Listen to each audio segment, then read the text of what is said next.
पहिला प्रश्न अश्विनी कासार यांच्यासाठी, तो म्हणजे खूप सोपा आहे. विजय तेंडुलकरांचं जन्मदिनांक आणि ठिकाण कोणतं? बापरे, पहिल्याच प्रश्नात विकेट आहे माझी. जन्मदिनांक मला खरंच नाही माहिती, सॉरी. जन्म ठिकाण कोल्हापूर आय गेस. यस. जन्मदिनांकाबद्दल थोडंसं क्लू देतो. आपल्या वर्षाची सुरुवात त्या महिन्यापासून होते. पण मराठीप्रमाणे काही इंग्रजीप्रमाणे. 1 जानेवारी नाही, 6 जानेवारी जवळपास आहे, त्यामुळे तुम्हाला अर्धा मार्क आम्ही कापून अर्धा मार्क देऊ. पुढचा प्रश्न, विजय तेंडुलकरांची 3 लोकप्रिय आणि ज्वलंत विषयाची नाटकं. खूपच सोपा प्रश्न. हो, हे मला येत आहे.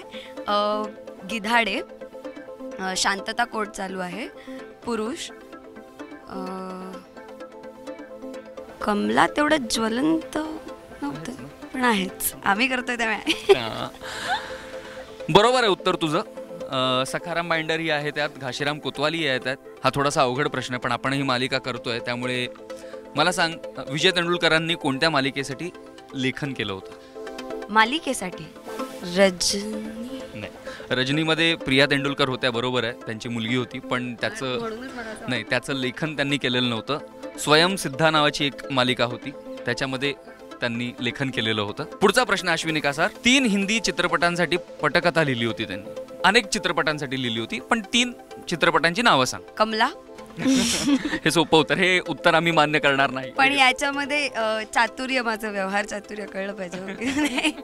त्याच्यानंतर अर्ध सत्य, आक्रोश. स्मिता पाटील यांनी ज्या ज्या फिल्ममध्ये काम केलं त्या फिल्मचं त्यांनी लेखन केलेलं आहे. आणि अशा रीतीने एक अर्धा मार्क कापला, तर बाकी सगळ्या प्रश्नांची उत्तरं तू बरोबर दिलेली आहेस.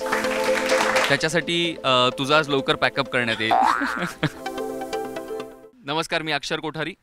माझ्याबद्दल, आमच्या इंडस्ट्रीबद्दल, टेलिव्हिजन या मीडियाबद्दल काहीही जाणून घ्यायचं असेल तर प्लीज सबस्क्राईब करा राजश्री मराठीला.